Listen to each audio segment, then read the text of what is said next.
Bueno, estamos en el ciclo de hacia nuestros centenarios, la revisión de la historia de México con otros países. ¿Se acuerdan que la primera fue sobre Francia? Y ahora, bueno, pues estamos con un país pues ligado a nosotros totalmente y siempre es muy grato hablar de las relaciones México-España. Y en esta ocasión tenemos a la doctora Cristina Torales, a quien ya la conocen, porque ya ha estado con nosotros en varias ocasiones, es especialista en el siglo XVIII y sobre todo en el tema del comercio en el siglo XVIII y los ilustrados. Uh-huh. Es investigadora y profesora en el Departamento de Historia de la Universidad Iberoamericana y es miembro de la Real Sociedad Vascongada, así que pues ya más unión en España, que alguna vez nos hablaste de la Real Sociedad Vascongada también, que lo deberíamos de haber incluido en este programa, pero bueno, pues tampoco hay que hacer una selección y ven que los temas están muy selectos y sobre todo muy atractivos, vamos a aprender mucho. Pues bueno, Cristina, muchas gracias por tu presencia y que gocen mucho la conferencia. Bienvenidos todos.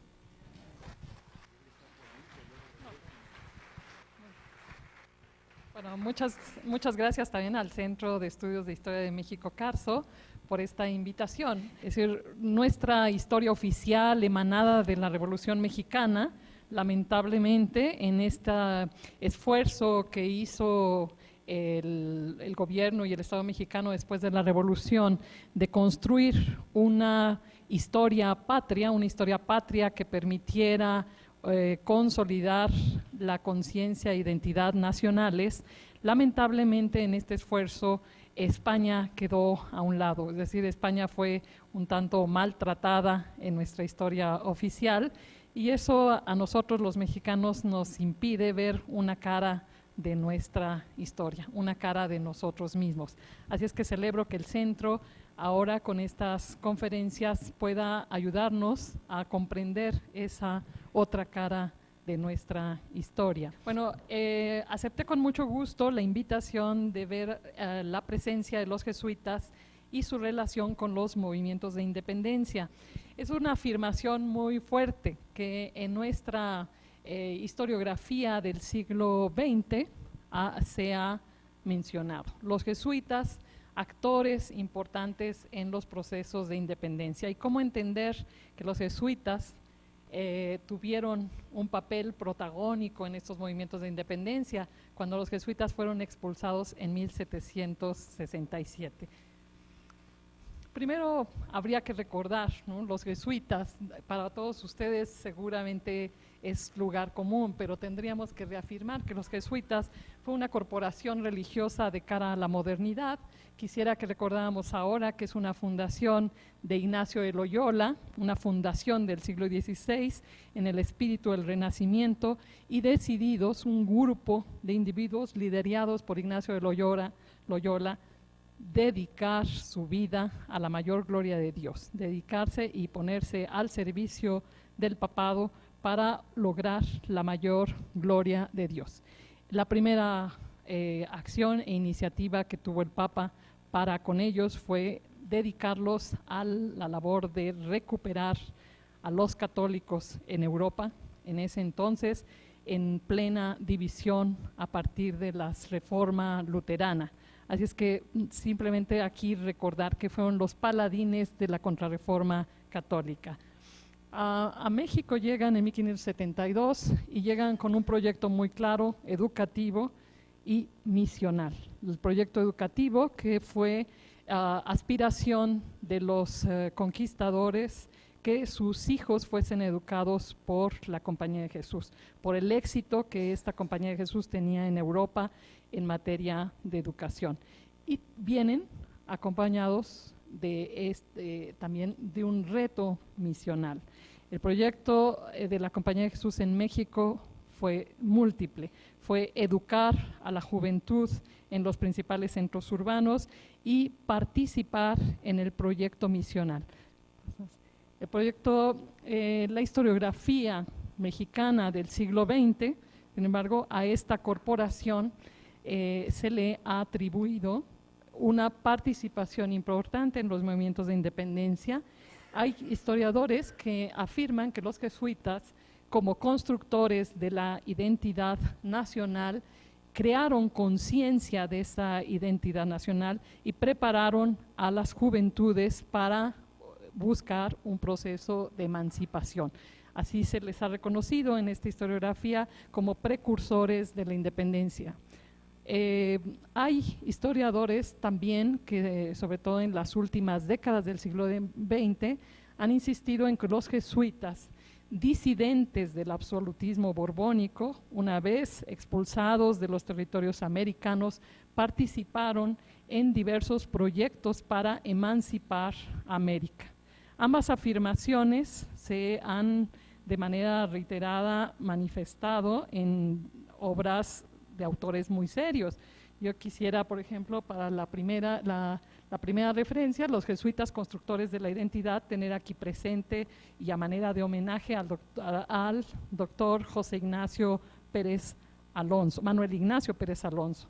El doctor Pérez Alonso, recientemente fallecido, escribió un texto muy sugerente en los años 70 a propósito de esto, ¿no? de plantear cómo los jesuitas habían sido constructores de esta identidad nacional a través de, primero, de la educación humanista que desde el siglo XVI estuvo presente en los principales colegios.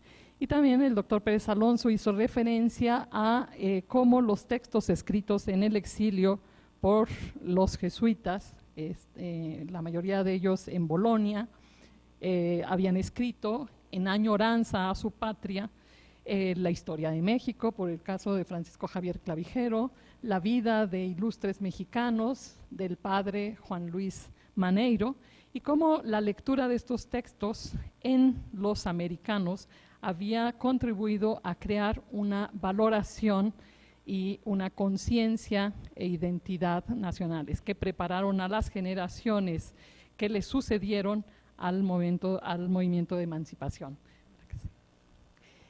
Hay también autores muy serios que ahora quisiera mencionar, el caso de la doctora Guadalupe Jiménez Codinac, especialista en la independencia, que seguramente la semana que entra está con ustedes, el doctor David Brading.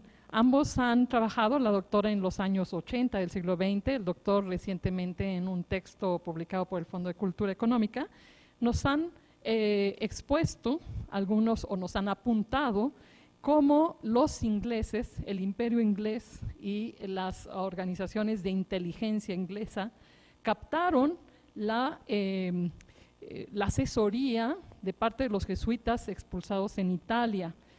Se valieron de sus documentos, de sus papeles, de conversaciones directas que tuvieron con ellos para en Inglaterra concebir distintos proyectos de invasión hacia América e incluso de fomentar a través de estas invasiones lo que ellos llamaron la liberación de los americanos del dominio de los Borbones en España. Concretamente, el doctor Brading ha estudiado recientemente la carta a los españoles americanos escrita hacia 1790 por el abad Juan Pablo Vizcardo. Juan Pablo Vizcardo es un jesuita, salió a los 20 años de la provincia del Perú y realmente es un individuo, su historia es casi de película, ¿no? Todas las aventuras y las actividades que realiza en el mundo europeo en un primer momento para recuperar su herencia, es decir, él salió a los 20 años, logra llegar a Italia, a los 2 años en el exilio decide salir de la Compañía de Jesús, poco antes que la compañía fuera extinguida. Ustedes saben que en 1767 sale la Compañía de Jesús y no para ahí el asedio de los Borbones, sino es hasta 1773 que los Borbones logran que el Papa extinga a la Compañía de Jesús. El abad Vizcardo, por eso llega a ser abad, sale de la compañía, pero continúa en la vida sacerdotal. El abad Vizcardo, hacia 1790, escribe una carta en donde anuncia toda una serie de agravios que el Estado español llevó hacia los americanos, entre otros la expulsión de los soldados de Cristo, la expulsión de la Compañía de Jesús. El abad no logró ver publicada su carta, pero esta carta circuló en Europa, publicada en francés, después se tradujo al español, circuló en los territorios americanos e invitaba a los españoles americanos como tal a buscar su independencia. Estos textos, estas afirmaciones de la historiografía mexicana e internacional, como es el caso del Dr. Brading, nos deben servir como referentes a los historiadores ahora, ya en el siglo XXI, y en un momento en que debemos repensar nuestra historia a propósito de la proximidad al Bicentenario de la Independencia. Y en esa línea es donde quisiera yo contribuir, y he estado trabajando los últimos años. El Bicentenario yo creo que nos debe servir a repensar, reescribir nuestros procesos históricos, repensar este papel que los jesuitas tuvieron, si es que lo tuvieron, ¿no?, en los procesos de independencia. Mi aportación en estas reflexiones iría en esta línea. Lo que he trabajado básicamente es cómo entender, cómo comprender a los jesuitas precursores de la independencia cuando hay casi una generación entre la expulsión y los líderes de la independencia, ¿no? En 1767 ellos salen y las primeras manifestaciones directas de emancipación propiamente serían hasta 1811, aunque hay quienes dicen, no, en 1808 ya nos queríamos independizar. Yo creo que no es así. Es decir, los procesos, tendríamos que hablar de procesos de independencia, y las primeras manifestaciones de malestar hacia el Estado español las podemos encontrar incluso hacia 1780. Hay movimientos, hay ya síntomas de malestar, pero no son propiamente movimientos que busquen la liberación. El propio Curo Hidalgo, ustedes saben, él al momento en que hizo su arenga para levantarse en el año 1810, en la madrugada del 16 de septiembre, ¿no?, o la noche del 15, como ustedes lo quieren plantear, él todavía planteaba viva Fernando VII, ¿no? Así es que no es tan simple como que el 15 de septiembre se inició el movimiento de independencia. Hay descontento, hay malestar, y el movimiento de independencia, si lo tomamos de 1808, que es cuando invaden los franceses a España, y vemos la consolidación de la independencia en 1821, los procesos que se van a desencadenar en esos 12 años son diversos, no son procesos continuos con un objetivo continuo, sino tienen cambios. A mí mi interés de trabajar y de estar aquí con ustedes es aportar algunas ideas en torno a estos dos aspectos que nos ayudarían a tener una comprensión mayor de este movimiento que nos llevó a construir nuestra nación. Una, identificar a esta generación de novohispanos que constituyó el eslabón que unió a los jesuitas expulsados con los líderes de la independencia. Y ahí los estudios que he hecho son en torno a los miembros de la Real Sociedad Vascongada de Amigos del País. O sea, más de 540 individuos que formaron el núcleo de la Ilustración novohispana.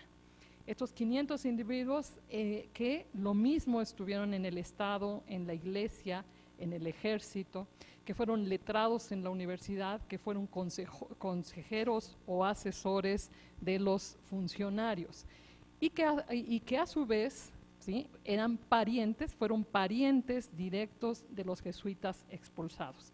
Esta generación, que considero un eslabón entre estos jesuitas que salen en 1767 y los primeros movimientos de descontento a principios del siglo XIX, ¿sí?, constituyen nuestra ilustración. Es decir, no podemos seguir pensando en el fenómeno de independencia si no reconocemos que tuvimos ilustración, que tuvimos ilustrados, y que estos ilustrados tuvieron un papel protagónico en la construcción de la cultura y del Estado.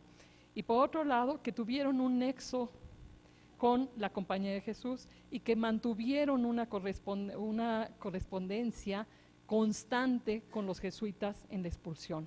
Este eslabón nos hace más comprensible el que las obras de los jesuitas expulsados circularon en la Nueva España, circularon, llegaron, se leyeron, se discutieron, se criticaron, se proponieron, ¿no?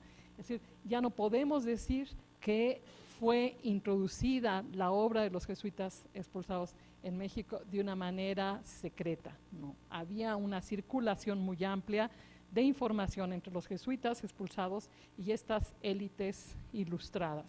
Y más adelante volveré al asunto. Y el otro aspecto que he estudiado en aras de ayudar a esta comprensión de nuestros fenómenos son prácticas e iniciativas de la Compañía de Jesús que favorecieron un intercambio no solo económico, sino cultural interoceánico. Es decir, la Compañía de Jesús es una corporación mundial, una corporación que favoreció, ¿sí?, que tenía las condiciones para favorecer el intercambio cultural, que tuvo un papel determinante en los procesos de comercialización mundial. Aquí nada más reforzar los socios de la Real Sociedad, letrados, dentro de los letrados hay que mencionar el clero, ¿sí?, el clero secular. Muchos de ellos formados en colegios de jesuitas se inscriben en esta sociedad porque están de cara a las luces, porque han sido formados, abiertos en el pensamiento a la innovación. Entre los letrados también encontramos catedráticos de la universidad, por supuesto. Entre los empresarios encontramos hacendados, comerciantes, mineros. Un papel clave en esta circulación internacional de ideas la operaron los comerciantes. Podríamos, incluso el año pasado en París planteaba en un estudio, en un seminario de comercio internacional, de comerciantes en la época moderna, les planteaba cómo el paralelismo que existe entre la Compañía de Jesús y los comerciantes. Ambas corporaciones, es decir, jesuitas y comerciantes, no tienen fronteras políticas, ¿no? Superan fronteras políticas, superan problemas y dificultades geográficos de la naturaleza, etcétera. Ambos tienen sistemas de comunicación más ágiles que a veces que los propios estados absolutos. Más rápidamente un jesuita tenía noticias de Europa o un comerciante tenía noticias de Europa que la noticia que le llegaba oficial a un virrey. Y en relación también a estos ilustrados no podemos olvidar que ahí se da una relación directa entre funcionarios del Estado, como pueden ser virreyes, Revillagigedo, Bucareli, fueron miembros de esta sociedad. Lo mismo oidores nacidos en México, como oidores que llegaron a fines del siglo XVIII a pretender ocupar los espacios que antes los criollos tenían. Y no podemos tampoco olvidar alcaldes y regidores, gobernantes regionales que tienen a veces una mayor fuerza e incidencia sobre los sectores rurales fuera de los espacios urbanos. Y los militares, ¿no? Un ejemplo yo quisiera mostrarles de vinculación de estos jesuitas expulsados con el ejército formal, es el padre Juan Luis Maneiro. Les puse aquí su obra.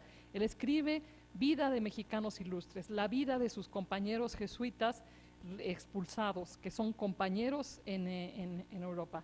Este padre Juan Luis Maneiro, su hermano, con dolor, era miembro del ejército en el momento de la expulsión. Vio salir al jesuita, siendo él miembro del ejército. Es decir, esto que nos dice, los jesuitas en la expulsión no van a estar solos en Italia, van a estar apoyados por estas élites virreinales y van a estar en comunicación constante. No se pueden separar, no se pueden aislar. En relación también habría que ver cuál es el papel que tienen los jesuitas justo en el momento de la expulsión. Tenían colegios en las principales ciudades, con una, evidentemente, tradición ya bicentenaria. Ellos empezaron sus colegios en 1574. Para 1767, las principales ciudades del virreinato contaban con colegios de la Compañía de Jesús. Y habían logrado su labor misional, que la empezaron un tanto tardía, ¿no? Es decir, primero empezaron los colegios y un segundo paso fue a fines del siglo XVI su labor misional. Primero Sonora, Sinaloa, pero ya en el siglo XVIII tenían las zonas de Durango, Chihuahua y por supuesto las Californias. Este mapa es muy revelador, es decir, he querido mostrárselos porque es un mapa que se manda a hacer a uno de los exalumnos del Colegio de San Ildefonso, a José Antonio Villaseñor y Sánchez, un cosmógrafo formado en el Colegio de San Ildefonso, había acudido a la universidad, se puede reconocer uno de nuestros grandes científicos a mediados del siglo XVIII. Le hace a la Compañía de Jesús precisamente este mapa. Primero es muy interesante porque nos refleja el dominio que los jesuitas tienen del espacio territorial. En muchos los litorales de nuestro territorio habían sido delineados por la Compañía de Jesús, especialmente el Pacífico. Las Californias no se podrían reconocer en el siglo XVIII sin la labor de expansión misional de los jesuitas en las Californias. El propio Padre Quino en el siglo XVII había recorrido las Californias y había logrado identificar que era una península y no era una isla. Pero este mapa, que básicamente, salvo Yucatán, que todavía no es muy definida la fisonomía de la península, ¿sí? El litoral pacífico y del Golfo estaba de una manera muy próxima a la precisión, ¿no? Pensemos que en el momento en que se hacen estos, se hacen con condiciones muy rudimentarias, ¿no? Para poder tener la fisonomía. Pero aquí lo que nos muestra ¿qué nos muestra este cartógrafo? Nos quiere mostrar la Compañía de Jesús, la fuerza y presencia de la Compañía de Jesús hacia 1751, que es cuando él la grabó. Aparecen los colegios, aparecen las misiones, y si ustedes se dan cuenta, es la zona de Sonora, Sinaloa, Californias, la zona tepehuana, las misiones de Chihuahua, es decir, el norte novohispano. La expansión y consolidación del occidente ha sido gracias a esta labor jesuita. ¿Pasamos?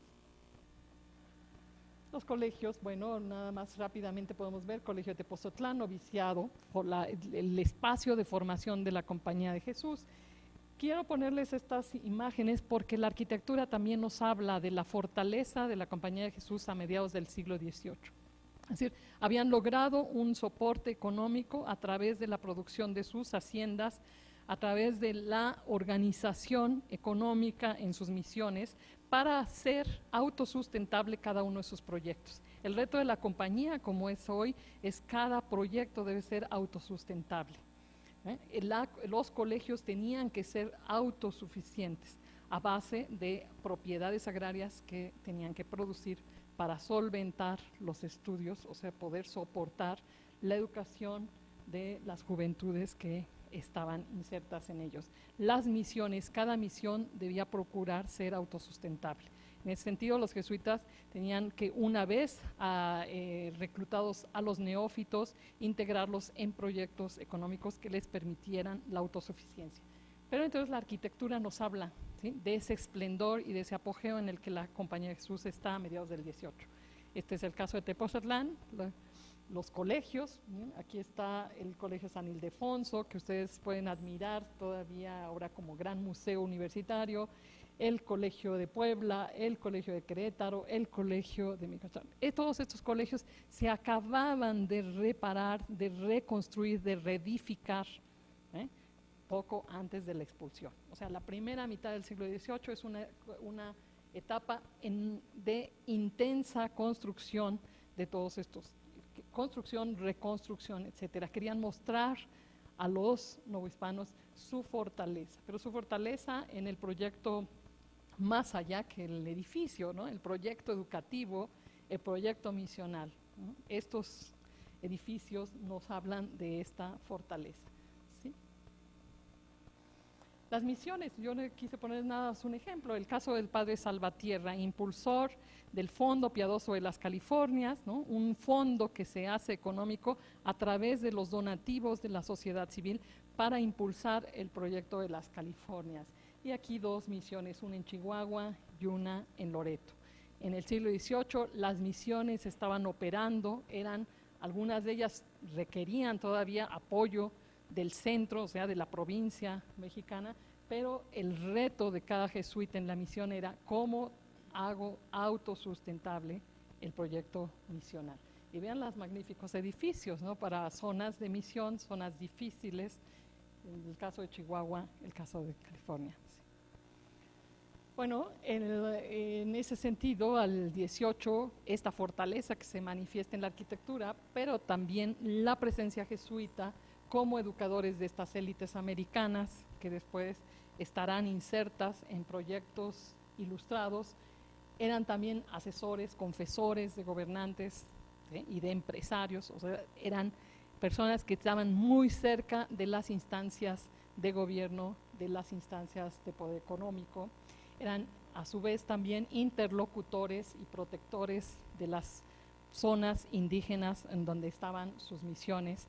Ellos, como también los miembros de las órdenes mendicantes, se preocuparon enormemente de reconocer al indígena a través de sus lenguas, es decir, cómo transmito la fe a través de la lengua del otro. Entonces se les puede reconocer como individuos que dan un espacio importante en sus proyectos misionales al conocimiento de la cultura, ¿no? Empezando por la lengua y transmitir la fe por su lengua.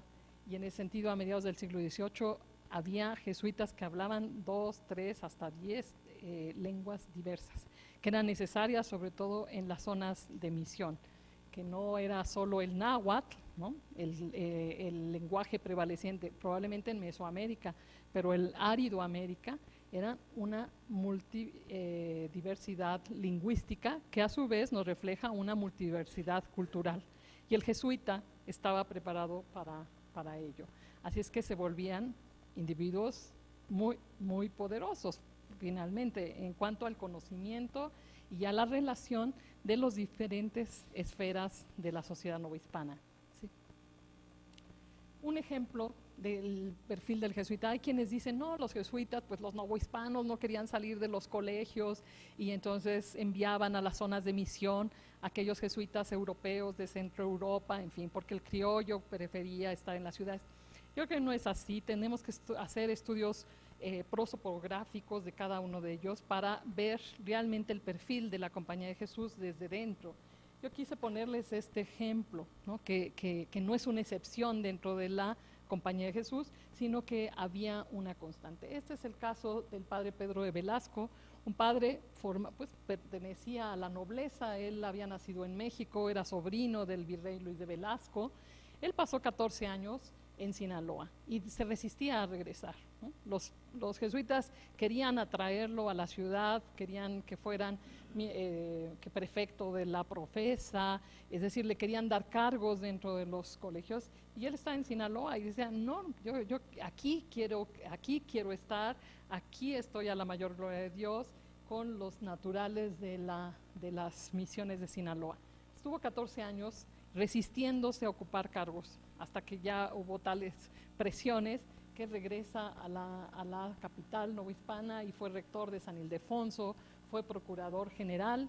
Los procuradores generales solían ser nombrados por los miembros de la provincia mexicana para acudir a Madrid y a Roma cuando se daba lugar a las congregaciones generales, donde se reunían jesuitas de todo el mundo para deliberar, para decidir resolver problemas en común de la orden. Él es nombrado procurador general, fue rector del Colegio Máximo, llegó a ser provincial de la Compañía de Jesús, justo cuando se dio el conflicto con Palafox. Entonces es el prototipo, el jesuita se mueve, lo mismo está en los colegios que está en las misiones, de tal manera que puede tener una visión de conjunto del proyecto de la compañía, ¿sí? Los jesuitas de cara a la modernidad, yo diría que tenemos que resaltar y estudiar cómo la compañía es un modelo de interculturalidad. En primer lugar, por su composición multicultural. Los jesuitas no eran solo españoles, no eran solo novohispanos o americanos. Es decir, los jesuitas que formaban parte de la provincia mexicana de la Compañía de Jesús tenían una composición multicultural. Y por otro lado, lo que les quiero insistir, es una corporación sin fronteras, ¿no? No los paran los continentes, no los paran los gobiernos, no los paran los estados. Pasamos. En el caso para mostrarles algunos apuntes en torno a esta multiculturalidad, cuando se llevó a cabo la expulsión, hubo un jesuita, el padre Celis, que tuvo una preocupación enorme de reconstruir, ¿sí?, la Compañía de Jesús. Ya estando en el exilio, hizo un catálogo de los jesuitas expulsados. Gracias a este catálogo podemos saber dónde estaban, sus orígenes, quiénes eran sus padres, cuándo entraron a la compañía, dónde se educaron y en dónde estaban en el momento en que fueron expulsados. Y él, con este estudio, uno puede ver que había 464 jesuitas que eran americanos. Americanos eran algunos de la Nueva España, otros procedentes de Quito, había de Nicaragua, había de Guatemala, en fin, eran de América y estaban en la Nueva España. Había 61 centroeuropeos, la mayoría de ellos de habla alemana, la mayoría. ¿Por qué? Porque durante el gobierno de la Casa de Austria, en el siglo XVII, la Compañía de Jesús en España estaba a punto casi de extinguirse, había habido epidemias que diezmaron la población. Y en ese sentido, la corona española solicitó a la Casa de Austria, al Imperio Austriaco, poder reclutar jesuitas de Centro Europa a que acudieran a la labor misional americana y también filipina. Así que teníamos 61 centroeuropeos, checos, suizos, bueno, con nuestro concepto de hoy, algunos serían ahora de Checoslovaquia, de Suiza, de Alemania, de Austria.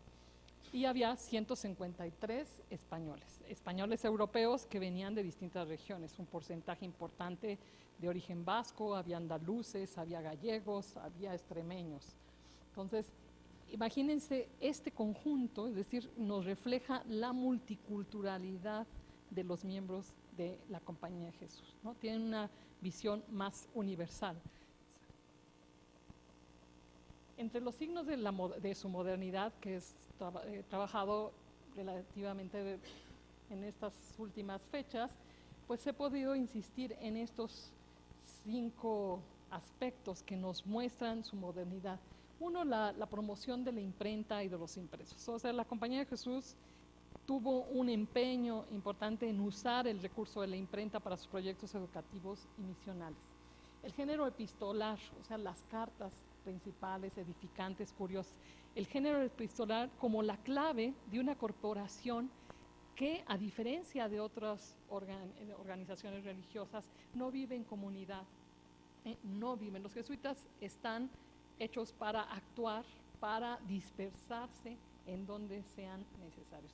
No es un franciscano, no es un dominico, no es un agustino, que viven y que viven en comunidad, que tienen que realizar toda una serie de prácticas religiosas en comunidad. El jesuita vive donde lo necesita.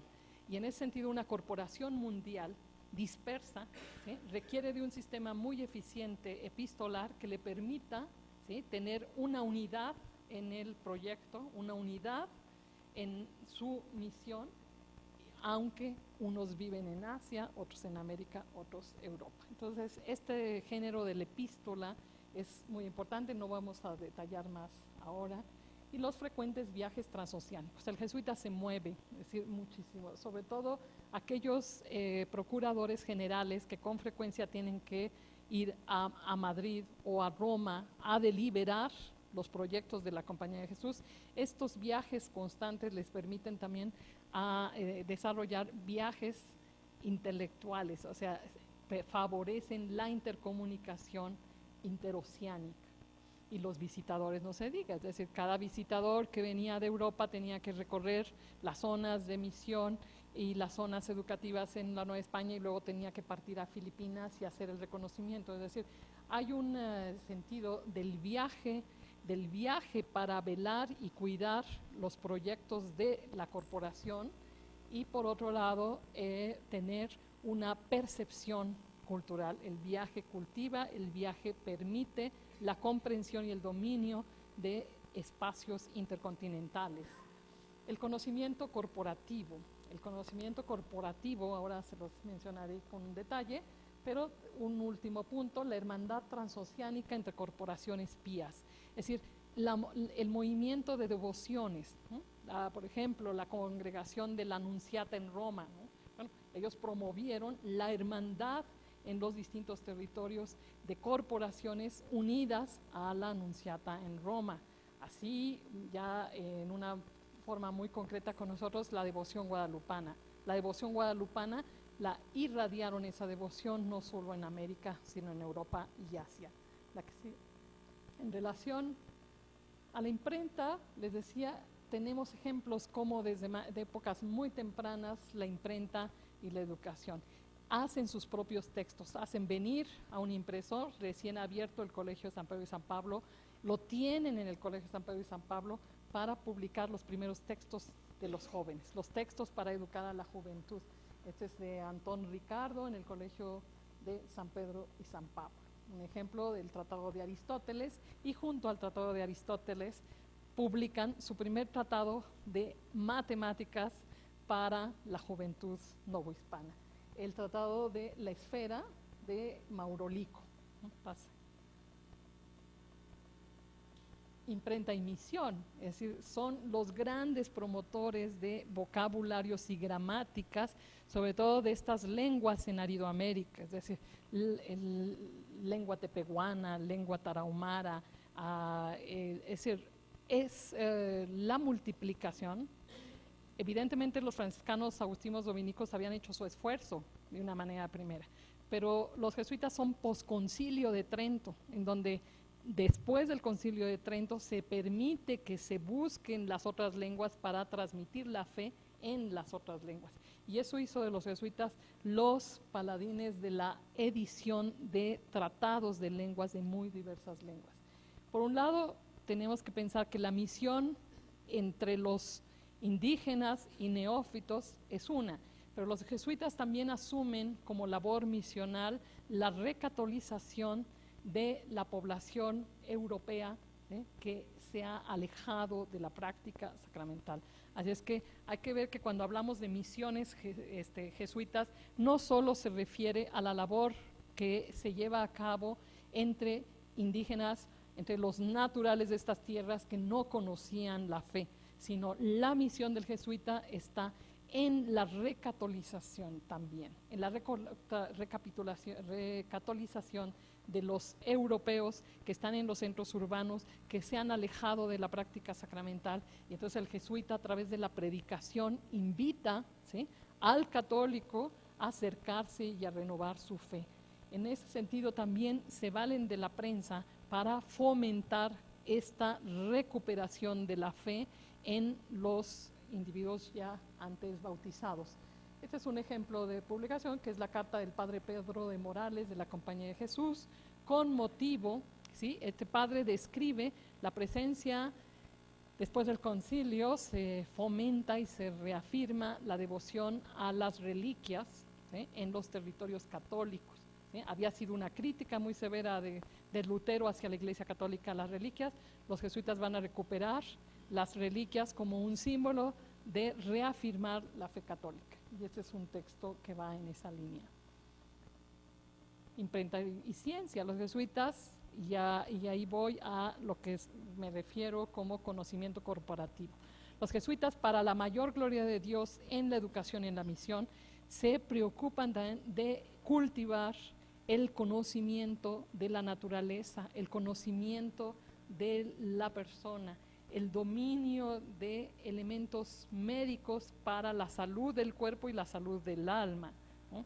Y en ese sentido, los jesuitas, aunque entre ellos hay pocos médicos, y los pocos que hubo entraron solo como hermanos coadjutores, los jesuitas fomentan mucho el cultivo de la ciencia médica en aras de apoyar sus labores misionales o sus labores educativas. Todos los colegios tenían enfermeros, enfermerías para la atención del jesuita y del niño. Es decir, muy importante para Ignacio de Loyola la salud corporal como la salud espiritual. Esta promoción de la imprenta favoreció e influyó en impresores posteriores y en el cultivo de la cultura y de la impresión y el reconocimiento de la cultura a través de lo escrito y lo impreso. Así es que entre sus discípulos podemos encontrar al gran bibliófilo que resaltó la cultura mexicana, que defendió la cultura mexicana en el siglo XVIII a través de la producción editorial. Me refiero a Juan José Guiara Eguren, exalumno de los jesuitas en San Ildefonso, que escribe su biblioteca mexicana en un perfecto latín, y que da a conocer en el mundo europeo, reafirma en el mundo europeo el valor de la cultura mexicana a través de sus autores, de sus escritos, de sus impresos. Y tenemos otro caso extraordinario a final del siglo XVIII, a principios ya del XIX, y cuando ya se habían hecho estas declaraciones de disidencia contra el Estado español. En pleno efervescencia de los movimientos de independencia, José Mariano Beristain, canónigo de la catedral, escribe su Biblioteca Hispanoamericana Septentrional y publica su primer volumen en 1817, es decir, un año después que la Compañía de Jesús había sido restablecida en México. Aunque él solo de niño siempre recordaba que había estado sus primeros años educado por los jesuitas, realmente él manifiesta en sus obras y a lo largo de su vida la añoranza a la Compañía de Jesús, la ausencia de la Compañía de Jesús en el ámbito de la cultura novohispana, pero vio con gran alegría la restitución hacia 1816. Él escribe esta Biblioteca Hispanoamericana también valorando el libro como el síntoma que nos permite medir el nivel cultural e intelectual en el que América hispana, de la mano con la corona castellana, había logrado a finales del siglo XVIII. Y otro ejemplo, ya no, del que no podemos olvidar y que nos refleja la presencia de la Compañía de Jesús sin estar físicamente los jesuitas en México, ¿no? Este es Manuel Antonio Valdés. Manuel Antonio de Valdés se inició como editor en la imprenta de la Compañía de Jesús en el Colegio de San Ildefonso. Y él, entre sus grandes obras editoriales, tenemos que reconocer la Gaceta de México. Aunque había habido varios intentos de tener una Gaceta de México, una Gaceta secuencia a principios del siglo XVIII, no es sino hasta 1784, por iniciativa de este individuo que se formó en la imprenta de los jesuitas de San Ildefonso, que México, la Nueva España, tiene una Gaceta que llevó pues casi hasta su muerte, ¿no? Él muere en 1814. La Gaceta logró permanecer a lo largo de estos años. Y en esa Gaceta encontramos esa presencia de los jesuitas. Cuando un jesuita muere, pues se menciona aquí. Cuando un jesuita publica la historia antigua de México, bueno, pues Valdés lo menciona. Cuando se publica el poema heroico del padre Abad, también en el exilio, aparecen las noticias, aparecen en esta Gaceta estas breves referencias a estos jesuitas en la expulsión. Paz. Y en relación al conocimiento corporativo, les quiero presentar estos mapas como ejemplo. ¿Qué es para mí el conocimiento corporativo? Es decir, los jesuitas, en el momento en que descubren algo, reconocen un espacio territorial, reconocen unos restos, reconocen y coleccionan un códice, no lo asumen como individuos, lo asumen como corporación. Y de esa manera nosotros podemos ver que los jesuitas que en el siglo XVI empiezan a reconocer nuestro territorio, empiezan a reconocer la diversidad cultural, esa información la van acumulando en sus acervos, en sus bibliotecas, en sus espacios de colección, en sus gabinetes, y una siguiente generación puede valerse de ellos y una siguiente generación la puede publicar, etc. Y yo quiero ponerles aquí un ejemplo, el caso de Californias. Las Californias, evidentemente sabemos que tanto el padre Quino como el padre Consac, como estos jesuitas que de Centro Europa que participaron en el proceso de evangelización Sonora, Sinaloa y luego van a las Californias, hicieron el reconocimiento muy cuidadoso y muy puntual de los litorales de lo que hoy llamamos Mar de California o de Cortés y del Pacífico, ¿eh? Y se van sumando los esfuerzos. A mediados del siglo XVIII, el padre, primero en México, el padre Venegas, se encarga de coleccionar todos estos documentos hechos a lo largo del siglo XVIII por los misioneros y se envían a Europa. ¿Sí? Se envían en Europa y en España se produce una historia de las Californias en 3 volúmenes donde se compila todo esto, ¿no? Es decir, la compañía ofrece al mundo esta obra, la historia de las Californias en 3 volúmenes. La compañía ofrece al mundo el conocimiento exhaustivo al que se ha llegado de las Californias, con ese mapa o este precioso mapa que ustedes ven en la parte de arriba. Y no queda ahí, ¿no? Clavijero, ya en el exilio, es convencido de que es necesario una obra más sencilla de difusión de la historia de las Californias, y se vale de estos materiales, se vale de estos escritos, y él va a publicar, aunque él ya no, su hermano, porque él murió en el proceso de edición de esta historia de las Californias. Clavijero muere y su hermano, que también había sido expulsado, saca a la luz la historia de las Californias. Si ustedes ven la obra de Clavijero, Clavijero nunca estuvo en California, no le tocó estar en California, pero él se vale del conocimiento adquirido por la corporación para preparar este compendio de la historia de las Californias, y el hermano la publica en su nombre. Los mapas apenas difieren, es decir, son marcados con una enorme precisión, y sirvieron, fíjense, estos mapas sirvieron de atractivo pues a las potencias enemigas de la corona española para que ambicionaban esta península como una península estratégica. Y aquí tenemos otro ejemplo. En el siglo XVI, el padre Sánchez Vaquero, un jesuita, cosmógrafo, muy de los primeros jesuitas que llegaron en 1572, hace un recorrido muy detallado en el Valle de México, pinta su mapa. Ese mapa no lo publica él, pero en el siglo XVIII Sigüenza y Góngora, un científico que se había formado con los jesuitas, que incluso había estado un tiempo con ellos, había sido expulsado porque se saltaba las bardas, en fin, por la noche, pero Sigüenza, aunque no fue, ya no fue aceptado, siempre quiso regresar a la compañía, no fue aceptado, pero sí siguió amigo de los jesuitas y le prestaron sus materiales. Él publica este mapa, Sigüenza, en el siglo XVII, inspirado en el de Sánchez Vaquero. O sea, hay testimonios de que copió el de Sánchez Vaquero.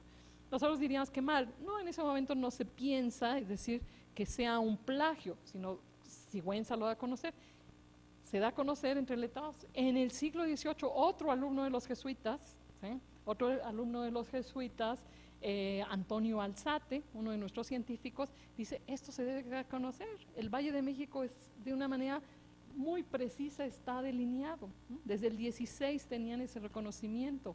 El 17 no había avanzado mucho el reconocimiento. El 18 Alzate dice, esto yo lo doy a conocer, y lo publica en sus gacetas de literatura. Es decir, se va sumando el conocimiento, y aquí lo tenemos no solo entre los jesuitas, sino entre los discípulos de los jesuitas que comparten ese conocimiento.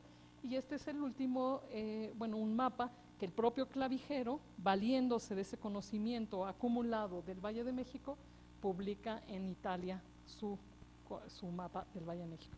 Vamos a ir un poco más rápido. Y este mapa nos muestra lo que significan los jesuitas a nivel mundial y este conocimiento corporativo.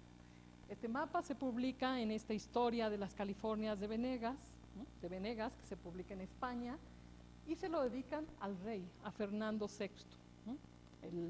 Es decir, Fernando VI, hermano de Carlos III, ¿no? Es decir, un rey antes del que va a expulsar a los jesuitas. Es decir, es como un regalo, es decir, los jesuitas dicen, esto es lo que hemos hecho, ¿sí?, por el bien de la monarquía. ¿Qué es lo que hemos hecho? Es decir, le ofrecen un mapa hecho con las notas, los apuntes, las exploraciones que los jesuitas han logrado. Te damos a conocer el mundo, ¿sí? Te lo damos a conocer porque lo hemos construido a través de nuestro proyecto educativo misional, ¿sí? Entonces es un ofrecimiento al rey del dominio que tiene la corporación jesuita del espacio mundial, ¿no? Todos estos litorales en Asia y los litorales del mar Pacífico, las costas de Asia y las costas mexicanas estaban reconocidas gracias a la labor misional y de exploración de la Compañía de Jesús, ¿no? Ambicionadísimo este mapa, es decir, circuló en Europa, esa edición se agotó en los estados europeos, por lo que representa el conocimiento para aquellas potencias que ambicionan los intereses de la corona española. Pasamos. Ese mapa y el análisis de ello casi amerita otra plática. La expulsión se da primero, es un proyecto, fundamentalmente primero se da en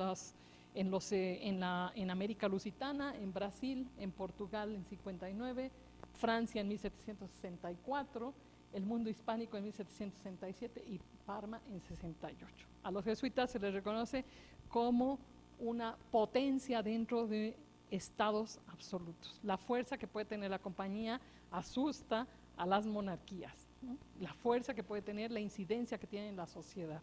Estos son las primeras manifestaciones en donde la Compañía de Jesús puede reconocerse como un peligro para los estados absolutos, ¿no? Pasamos. Y los jesuitas en el exilio, es decir, son exiliados, también sería motivo de otra plática lo que significó esta expulsión. No vamos a detenernos ahí, sino quisiera insistir. ¿Qué pasa con los jesuitas en el exilio?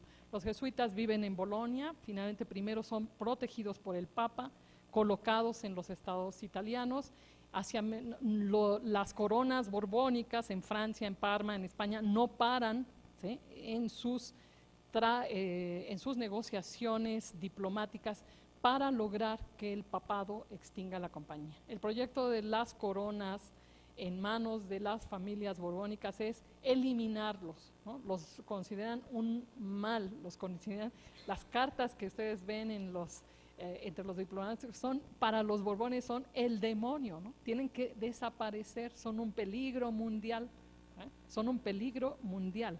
Y en ese sentido no pararon los diplomáticos hasta que en 1773 el papado extinguió a la Compañía de Jesús, ¿eh?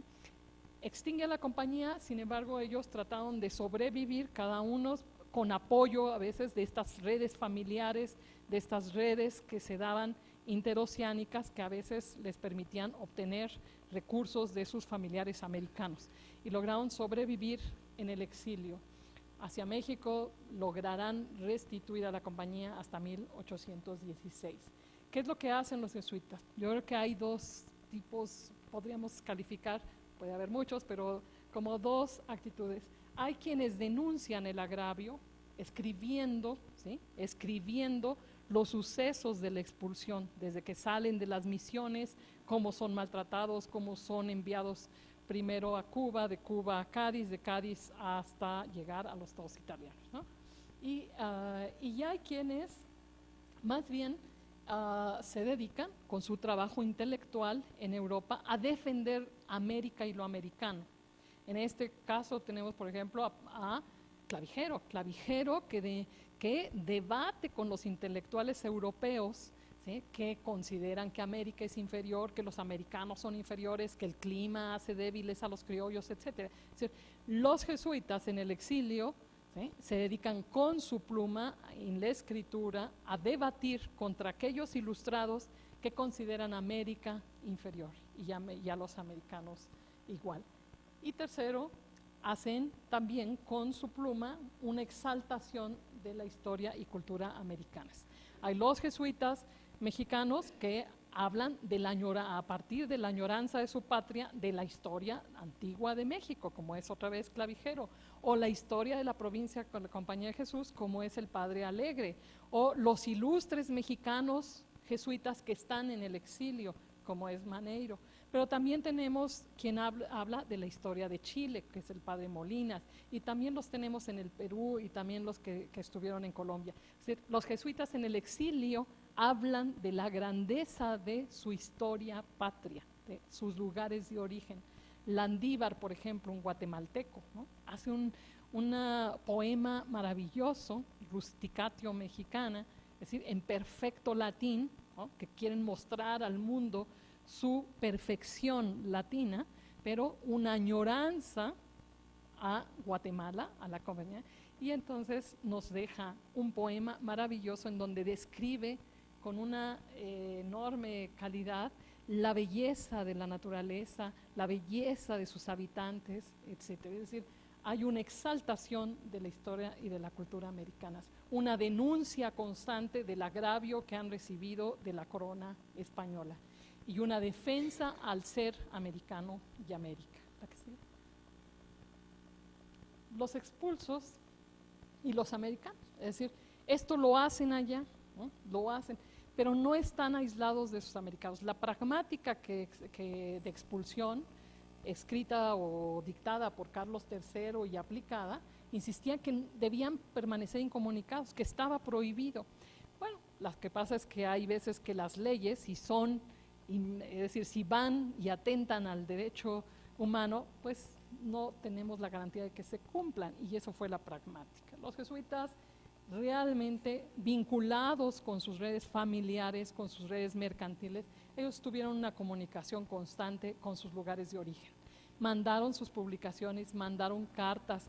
Aquí se sabía, ¿sí? Se sabía qué estaba pasando con ellos allá, qué decían, qué publicaban, qué actuaban. Entonces hay una comunicación. Esto lo hemos olvidado y pensamos que estuvieron en ese aislamiento. No es así.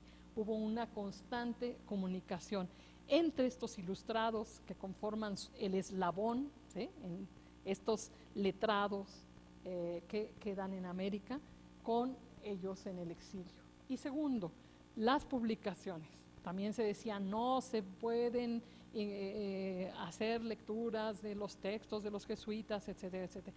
Sus publicaciones fueron entrando poco a poco, algunas de ellas patrocinadas con recursos americanos y publicadas en Italia.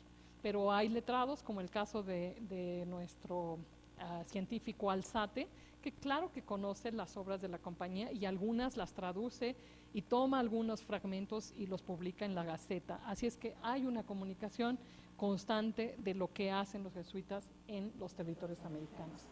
Y por otro lado también hay que ver esas obras que se publican, que además con una enorme calidad en el papel, en los grabados, en Europa, circulan en todo el mundo. Y gran parte de esas obras servirán de instrumento a los enemigos de la corona castellana en Europa. ¿Quiénes? Es decir, los ingleses como primera potencia importante interesada en América, ¿no? En la América española. Los ingleses, en un proceso de expansión mercantil, ¿no? Se van a valer de los jesuitas en el exilio, de los textos, de los escritos, de los impresos, de los mapas hechos por los jesuitas para un mayor conocimiento de los territorios americanos. Y no solo van a valerse de estos escritos, van a invitar a Inglaterra, algunos de ellos, lo hemos estudiado poco y lo tenemos que seguir estudiando, pero invitaron a varios de estos jesuitas en Bolonia, los invitaron a acudir a Inglaterra para obtener de ellos, de viva voz, información de la América española. Ahí es donde podríamos en última instancia considerar que los jesuitas tienen una relación.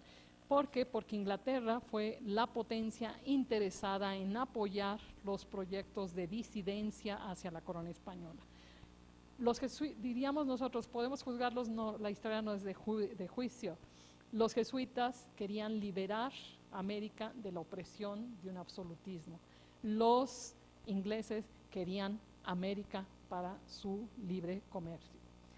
En ese sentido, los mapas de los jesuitas, los relatos de los jesuitas, las sugerencias de los jesuitas de qué productos tiene América para el comercio mundial fueron, es decir, estas informaciones llegaron a los servicios de inteligencia de la monarquía inglesa.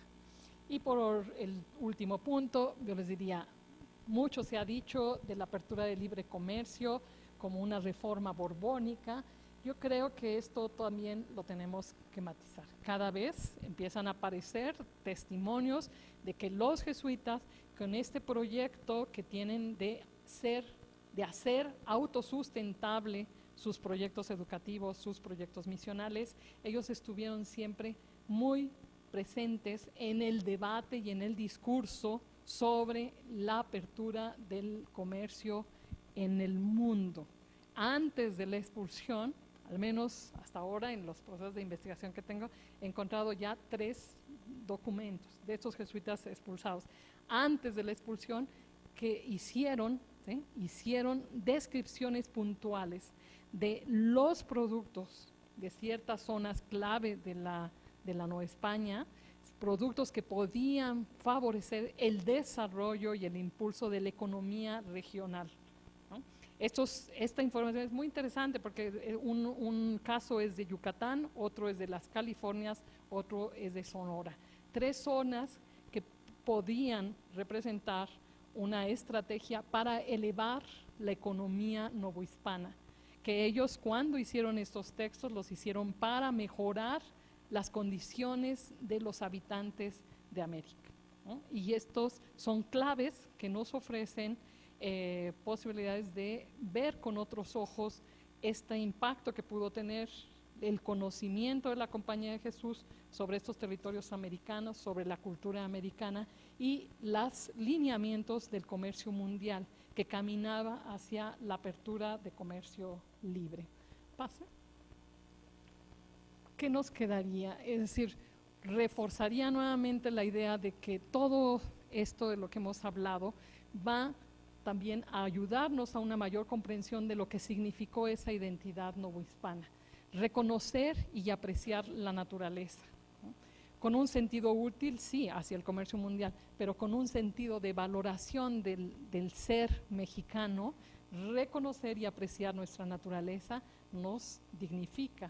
Conciliación del pasado prehispánico y occidental, sí, aquellos jesuitas que en el exilio hablan de la historia de sus regiones nos permiten conciliar, ¿sí?, un pasado remoto en el mundo prehispánico y un pasado inmediato en su momento, que es la vinculación con la cultura hispánica. Y tercero, la identificación devocional, ¿sí? Los jesuitas fueron, pero verdaderamente expertos en introducir devociones marianas, ¿sí? Pero así como nos introdujeron la devoción de la Virgen de los Dolores, la devoción de la Virgen de la Luz, la devoción de la Virgen de Loreto, hicieron suyo, ¿sí?, el proyecto guadalupano. Asumieron la devoción guadalupana como la clave para integrar una sociedad tan heterogénea como la que surgió de un embate entre España y las culturas indígenas. Y en ese sentido la devoción guadalupana concilia un pueblo indígena, ¿sí?, y que ve en la Virgen de Guadalupe su madre, y el pueblo español un pueblo mariano por excelencia. Y por último, les diría, todo esto está por estudiar, tenemos que seguir, tenemos que seguir repensando nuestra historia, y quisiera que esto que hemos hablado aquí pues sirva no para definir ya está dada la historia, ya tenemos un punto más concluido, sino que sean solo como pequeños reflexiones que les ayude a ustedes a reconstruir su comprensión de la historia de la independencia. Hay todavía muchos trabajos que hacer, esperemos que a la luz de estos bicentenarios después se multipliquen. Yo aquí nada les pongo 4 por los que tendríamos que estudiar más para tener una visión más comprensiva de la relación de los jesuitas y la independencia. Se necesita ver cada uno de estos jesuitas en el exilio, un estudio prosopográfico, ¿no? De dónde vienen, quiénes eran, cómo llegaron a la compañía, cuál fue su papel. Es decir, uno a uno, porque siempre hablamos de conjunto y tendemos a generalizar. Todavía tenemos que estudiar más a fondo las individualidades que lograron esa organización corporativa mundial. Sus trayectorias en el exilio, se sabe muy poco. Nosotros en nuestra historia oficial nos limitamos a decir, los expulsaron en 1767 y luego vinieron sus historias, nos gustaron mucho y entonces nos fuimos a la independencia. No, tenemos que saber más qué pasó al día siguiente de que ellos se instalaron en Bolonia, con quiénes hablaron, quiénes los visitaban, ¿sí? Hay ejemplos, pero tenemos que hacer un estudio más sistemático y nos daremos cuenta que estaban más cerca, ¿sí? Que no necesitaban estar físicamente, sino que estuvieron muy cerca a través de los sistemas de comunicación y relación. Sus vínculos con las potencias, es decir, no es de buenos y malos si fueron traidores o no traidores. Habría que pensar que su concepto de a la mayor gloria de Dios estaba en el velar por aquellos a los que estaban dedicados. Misioneros en América, misioneros en China, misioneros en Alemania, etcétera, para la mayor gloria de Dios. Y que quizá no era conciliable su proyecto mundial con un proyecto de estados absolutos nacionales, que fue hacia donde derivaron los proyectos políticos en la Europa del siglo XVIII. Sus relaciones con el comercio mundial. Es decir, eso lo tenemos que estudiar aún más. Apenas estamos apuntando los paralelismos que existen en esto. ¿Por qué tenían que estar en el comercio mundial? Porque si tenían que lograr la mayor gloria de Dios, tenían que tener un soporte sólido para lograr esos proyectos. Y en ese sentido estuvieron siempre muy vinculadas a las corporaciones mundiales del comercio, ¿no? Para lograr un autosustento de los proyectos misionales, los primeros proyectos educativos. Así es que pues yo les agradezco su paciencia, no está concluido el debate, ¿no? Habrá que continuar los estudios sobre la Compañía de Jesús y estos movimientos de emancipación.